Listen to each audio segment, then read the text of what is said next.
Today I'm going to show you how to make my Asian-inspired marinated steak, and then I'm going to show you how to cook it on a grill. For this recipe, you're going to need 2 ounces of soy sauce, 1 tablespoon of hoisin sauce, 1 tablespoon of sweet and sour or duck sauce, 1 tablespoon of ketchup, 2 cloves of garlic minced, and 1 tablespoon of brown sugar. For spices, you're going to need a half a teaspoon each of salt and pepper, and a quarter teaspoon each of onion powder, garlic powder, and red pepper flakes. You're also going to need 1 tablespoon of honey and 1 tablespoon of olive oil. So let's get ready to combine these ingredients for our marinade. I'm going to take the container that I'm going to marinate my steak in, and I'm going to combine all of the ingredients.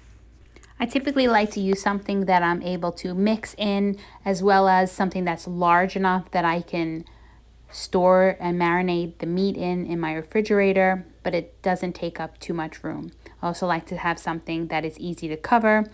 This bowl has a cover. If you want to use plastic wrap on top, you can do that as well. So you're asking, why do we marinate our meats? So we do that to tenderize tougher cuts of meat, and it also helps to impart some really great flavor and moisture into that cut of meat.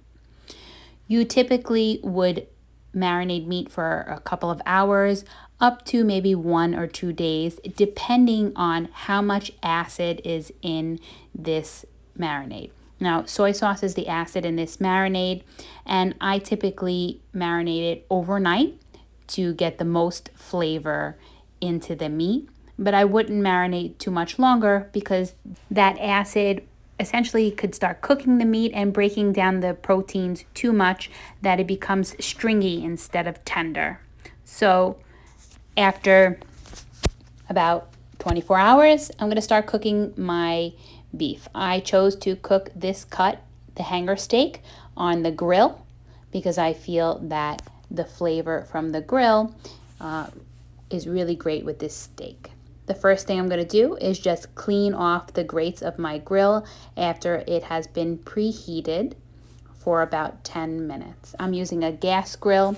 You can absolutely use a charcoal grill. This is what I have in my home. And what I'm going to do is I'm going to lay my steak onto the heated grill grates. I give them enough room in between each of the steaks so that they have access to even heat, and I'm also basting them with the leftover marinade. Now, I wouldn't do this to the other side of the meat because it's not being cooked, so I don't want to cause any contamination. If you wanted to cook it and baste it after with the marinade, you would have to boil that marinade first, 212 degrees for 15 seconds to make sure any bacteria that has developed in it is no longer present. After about 3 minutes, I'm going to open my lid again, and I'm going to rotate my steak 45 degrees so I can see if I can achieve some grill marks. These steaks take about 10 minutes to get to a rare temperature, so I'm going to divide that time evenly on both sides. A less fattier meat or a thinner cut would actually take less time to cook, so please be aware of that as well. So after I rotate my steaks on the first side, hoping to get a couple of nice grill marks on them, I'm going to flip them over and I'm going to cook them for about 3 minutes on the second side. After about 3 minutes, I'm going to open the grill and I'm going to rotate it one last time 45 degrees, and I'm going to give it its last 3 minutes of cooking. Right, so my steak is done for rare. If you want to have a different temperature, you may want to add 1 to 2 minutes on each side for a medium rare, maybe 2 to 4 minutes on each side for a medium, and so on. If you want to test for doneness just by pressing on the steak, here's what you can do by using your hand as a guide. Feel the palm of your hand just below your thumb. It's a little soft and fleshy. This is what raw steak should feel like when you touch it. Now bring your thumb to your pointer finger and touch that same part of your palm again. Did you notice how it's slightly firmer? A rare steak should feel like this when you touch it. Touch your thumb to your middle finger. Notice how that section of your palm tenses up a little more. This is what a medium rare steak feels like. Move your thumb to your ring finger. Now the palm might feel slightly flexed. This level of doneness means your steak is cooked medium. Now touch your thumb to your pinky. That section of your palm will be fairly firm. This is what a well-done steak feels like. Kitchen pros rely on the hand test to cook their steaks to perfect temperature every time. You may be surprised by its accuracy. Give it a try and tell us what you think. So I've taken my steak off the grill. It doesn't have the cross marks like the porterhouse steak in the picture below, but I'll take it.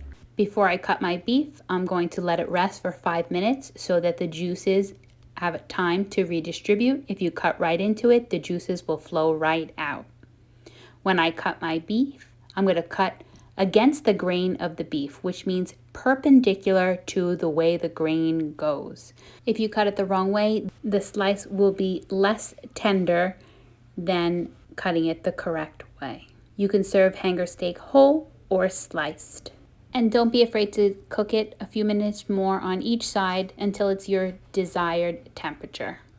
Thanks for watching. Don't forget to give this video a like, subscribe to our channel, and hit that bell for notifications for when we post new videos.